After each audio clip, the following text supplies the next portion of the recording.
Hello, my name is Mike, and today I'm going to be talking about the Cape Fear Valley Health System for assignment LP2.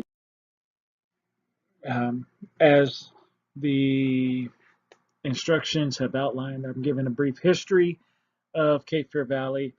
We opened in 1956, and we have grown into North Carolina's eighth largest health system.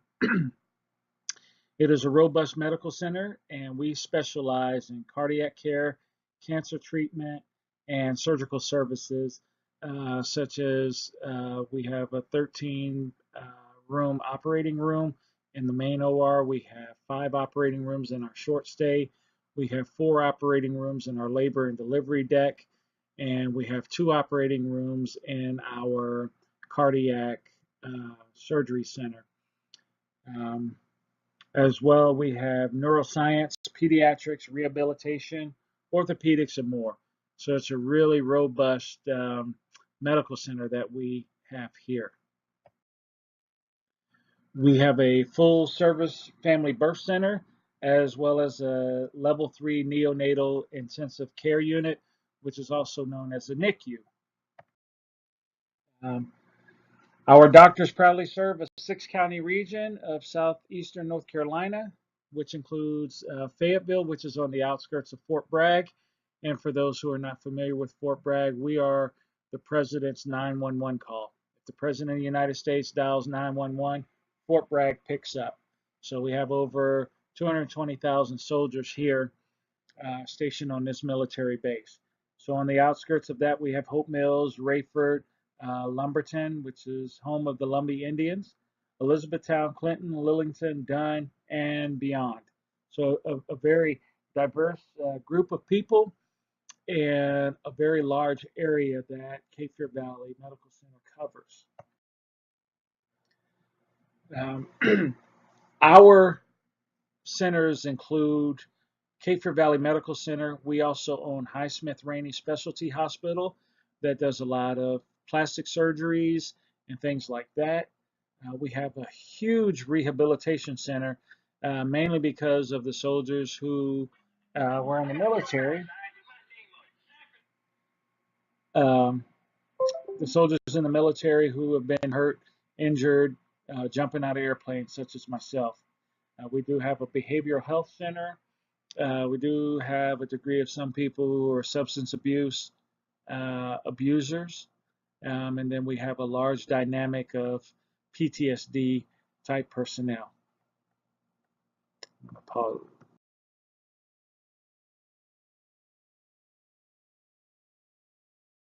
We also have some hospitals in the outlying counties that we own that we service as well. So Cape Fear has really spread its wings a little bit.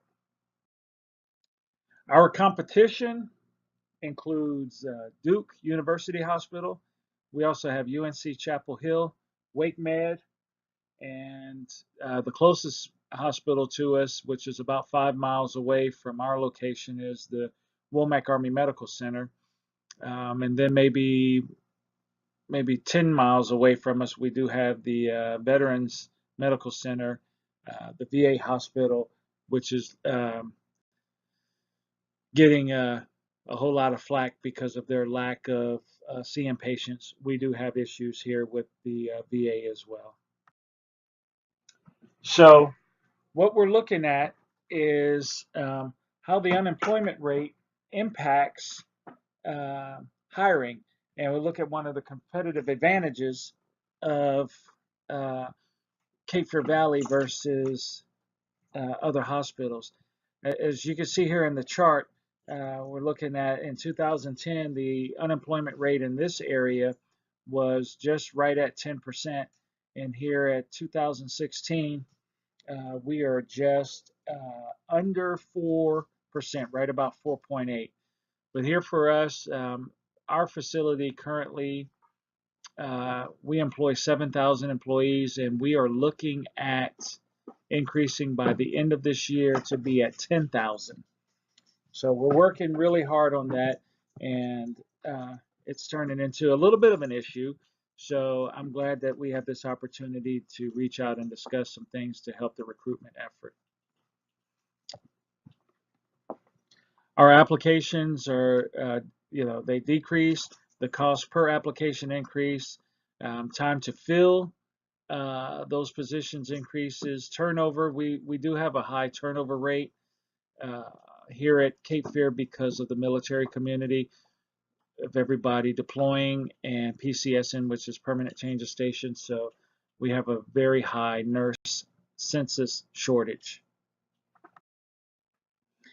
So one of the things that I wanted to look at in our competitive advantage dynamic is looking at our recruitment landscape. Currently, we have over 400 open requisitions, and I've been working with um, one of our website builders or uh, ancillary employment agencies called Career Builder. A lot of uh, organizations like to use those things such as LinkedIn and Monster and ZipRecruiter and things like that. But I've taken a personal interest in looking at Career Builder and some of the dynamics that they do. So there's a young lady named Nikki that I've been working with, and we're looking at trying to increase our employment quota. And it's just a long process, but we're working it. But I like how they put their things together. Um, and we're looking at the competition in my area. So, I'm going to show you an example of some of my hard to fill positions, and then we'll discuss how Career Builder is going to help us. So one of them is we have an internal auditor that I'm looking for, a medical dosimetrist, and a medical technologist. Um, some of them the medical clinical laboratory, but on this one I'm looking for a biomed technologist. So the auditors in Fayetteville, as you look at this map, um, some of the data that we have, and I'll put this slide up here. This data shows us that the auditors in North Carolina, employers have increased their advertising in the past couple of years just to maintain the same amount of auditors hired. This is because of several things. So the low unemployment rate, more auditors are already working, so getting in front of them to change employers takes a significant advertising effort. So right now, I'm paying well over $700 right now to the National Auditors Association to post a job opening in their website and their little journals that they send out. And it hasn't been very effective. So I have turned to Career Builder, and we are looking at some things, and they have looks like they have a bigger target audience that we can use to expose ourselves. So we're going to see how that works out here in the very near future. Um, so this explains why if you're looking at the chart here, this will tell you why the position is so difficult to fill, and sourcing of new pool equipment. Um, it's just rough for here to get an auditor. We only need one. As well as medical technologists, you look at the chart here, the trends from 2012 to 2016. It has its ebbs and its flows. And looking for medical laboratory technologists as well as biomed technologists. The biggest problem that we have here is the high turnover of military personnel. This being the a large military city or town, we lose that dynamic every 2 or 3 years when people leave to go to another duty station. One of the biggest disadvantages that we have is that our cost of living here in this area is seemingly kind of low compared to facilities up at Duke and UNC Chapel Hill and those other places. So the mean salary for a medical technologist is about $56,000 per year, and I'm sure that other uh, cities across the United States, they're paying a little bit more, but the cost of living here is not as expensive as others. So we do provide some degree of competitive advantage. So, the question that we're looking for is it getting harder or is it getting easier to hire people to come here? And what other sources should we use to help facilitate more positive outcomes? So 52% of the hiring persons, the headhunters, those bigger recruiting agencies and things like that, they say it's hard to find the right candidate with the appropriate skills. And as a recruiter myself, I can say that that is true. We have hundreds of people that apply for positions, but they just really do not have the skill sets to meet uh, the requirement. So, um, alongside with Cape Fear Valley and Career Builder, we continually are doing studies and focus groups. So last year we did a study about whether or not you believe it's getting easier.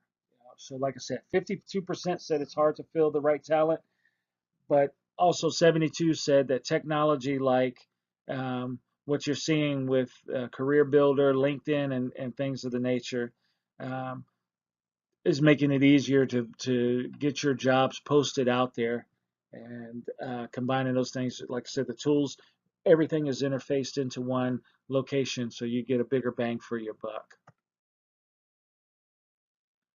So like with Career Builder, you could search over 130 online sources in one place. And what I like about this particular search engine is that you see in the picture here, if you wanted, you have the ability to weed out everything that you're looking for. Skill sets, if you want somebody, a nurse to be a pediatric nurse, rehabilitation, and you need her to have IV certifications and things of that sort. You can filter everything just like that, and based on whether you want 10, 12, 2 years of experience or whatever, you can filter that dynamic all the way down. I have yet to come across a website or a search engine like that narrows it down like that. So Career Builder has done a great job with that, and Miss Nikki has done a great job with me and helped facilitate that. And this is another example of how it just kind of breaks down. So you'll find these people as you look at work experience and things like that. You put in whatever parameters that you're looking for, and you can find these people, and you just click on them and you send them an email. You know, hey, Mike, I saw your email or I saw your resume online. My name is Mike. I'm calling you, reaching out to you from Cape Fear. I want to, schedule you for an interview. I'm impressed with your resume and just sit down and talk to you and chat a little bit and see if we can come to some amicable means to find out if you're a fit for our organization. So these are the things that I've seen, and I thoroughly believe in that. So like with LinkedIn, Indeed, um, it shows, just in this little thing right here, LinkedIn, they have given us about 500,000 possible plausible applicants, and um, Indeed has given us 395,000, and these are the things that we have seen for my facility. Yeah. And then Career Builder has um, their website, and they're merged with the Recruitment Edge. And so now what I'm looking at, and this is a work in progress, I have access to over 4 million registered nurses throughout the United States as well and internationally that I can probably reach out to in hopes to find, qualified applicants to come and set up shop and work in our facility. So once again, it's about finding that needle in the haystack. You know, I it's tough. So working with some of the search engines or these agencies out there, some are reputable, some have produced great tangible results, while others have fallen short. Um, So it is my quest at this point to try to find uh, whether or not Career Builder is going to be a good fit for my organization and my quest to help me. And the reason that I get to use this is that I'm my own entity as far as the recruitment piece that I take care of. So I have my own expense account. Others, my peer groups have used Indeed and the other search engines or sites like that. And I haven't seen very much success with it. And I had success with Career Builder. That's how I actually got my position that I'm currently in. So they recruited me through Career Builder. And so I intend to try to return the favor in hopes that I can produce great things. So you see everything in there just kind of opens up everything to show you the number of applicants that are out there that you can just reach into and see if you can find a fit. Many, many filters in the search engine to really help you get where you need to be.